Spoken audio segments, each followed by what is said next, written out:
Hi, how are you? Did you have a good weekend? How about your Monday? Did it go on well? Mine is coming around well. Look at my arms. I've been trying to bulk up and lift heavier weights, and it's coming really well. I'm very excited. I'm going up and up on weight. So, God willing, by December, I'll be donning the sort of frame I've envisioned in my mind, and I'm very excited about that. I'm Eric. If you didn't know, maybe you're new here. Hi, how are you?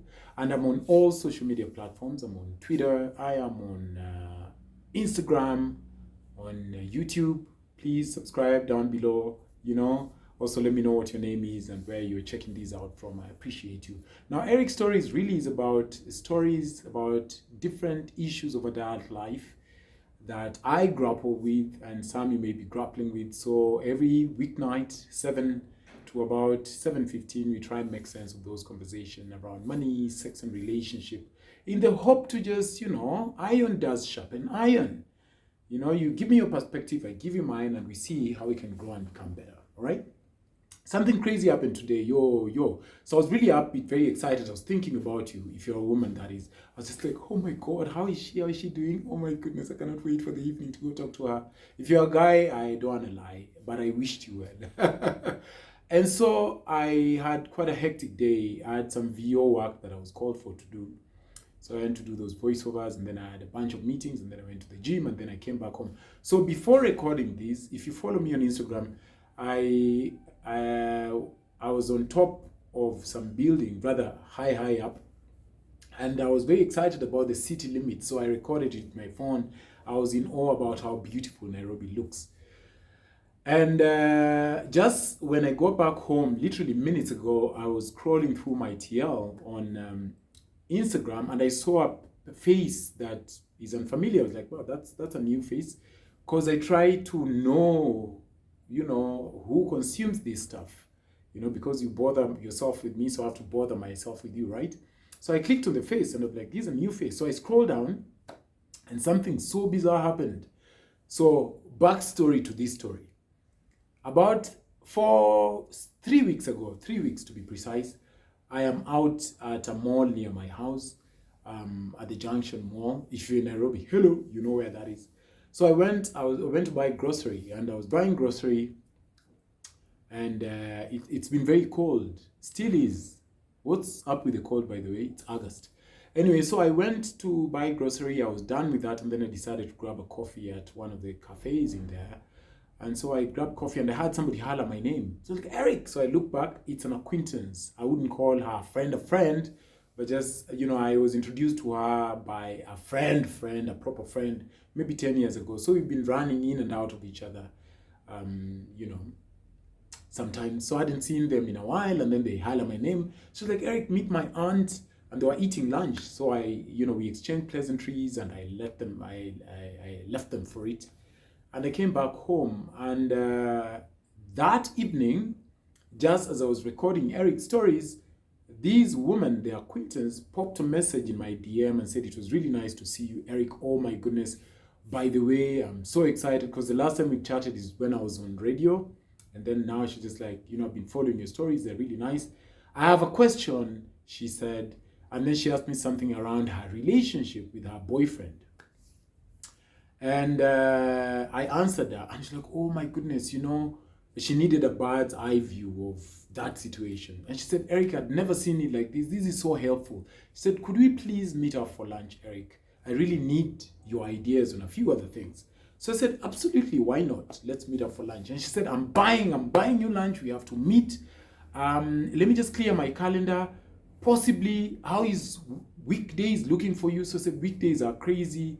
Let's try a Saturday, perhaps. And then she said, bingo, we are doing a Saturday. I'll let you know when, right? And so maybe 3 days on, she said, so she was updating me on what the guy had done, yet. And then 2 days on, she said, you won't believe it. So I've had to come in to the hospital. I've been admitted. They are running some checks, and maybe I might go through a slight operation. But when this is done, max 3 days, I'm calling you so we do our meeting. So I said, I'm really, really sorry. Wish you a quick recovery. Bam. So we don't speak again. So back to me scrolling. Remember me scrolling to see you, if you're new here. So I see a face in between two candles. And that really just happens when somebody dies, right? And the face is this acquaintance's face. And yes, she had passed on. Can you imagine? It really broke my heart. So that was just before I could record this. And it got me thinking about how transient and transitory life can be and how fickle human life can be. Here you are chatting about the things that are so important. I mean, she was very futuristic, talking about this relationship, how important it was to her. And now sad. In that spirit of having lost an acquaintance and learning just 2 weeks later, I want us to have a quick chat about the things you might be doing that guarantee the death of a friendship. These things would guarantee the death of a friendship. So we are having one of those looking in the mirror conversations. You know, let's assume every other friend is excellent, but you and I are the ones who have a challenge. Are there things you do that perhaps would land to the death of your relationship? Be you female or male, to a male or female friend? My mother used to say that female relationships can be a bit funny. And I've had girlfriends of mine say that they prefer having male friends than female friends. I don't know if male friends are any easier. Maybe guys just like to slide things under the rug. But this is leaning more towards women. Hopefully, in a tentative show, we'll talk about men. If you make any patronizing comments about your friend's style of parenting, all right, or how they treat their partner, these can kill your relationship. She's invited you over to her birthday, to her son's birthday, who's turning 5. And then you're like, wow, Shaniqua, you bought a cake on his birthday. You should have baked it. I mean, what kind of a parent are you? See, it's a love thing. I mean, guy, it's her birthday or his birthday. You should have baked it.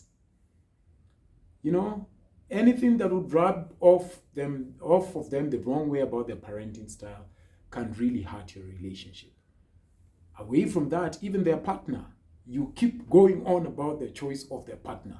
Maybe it's something he did a long time ago and she's forgiven them and you're always going back there.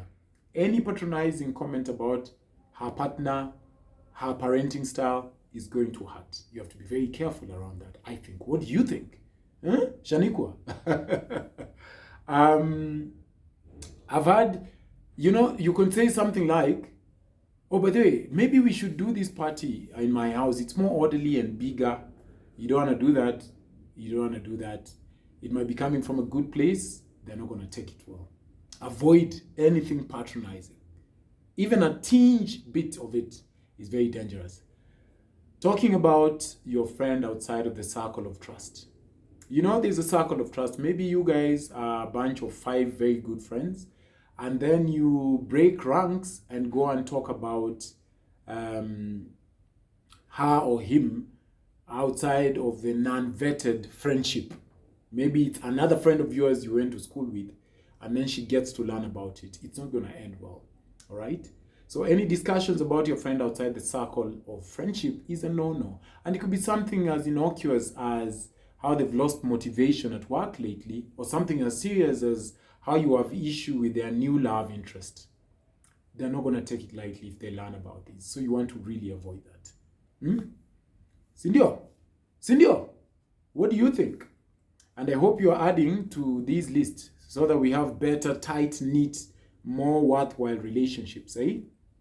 Non-payment of any loans, anything to do with money is always very tricky, all right? Anything to do with money owed that becomes hard to get back, very tricky. You don't want to go there. Coping is another thing that can hurt the relationship and guarantee the death of the friendship. And it could be coping that is maybe a less unforgivable. Like say your friend texts you and shows you a dress that she's saving to buy, all right? She has her eyes set on that dress.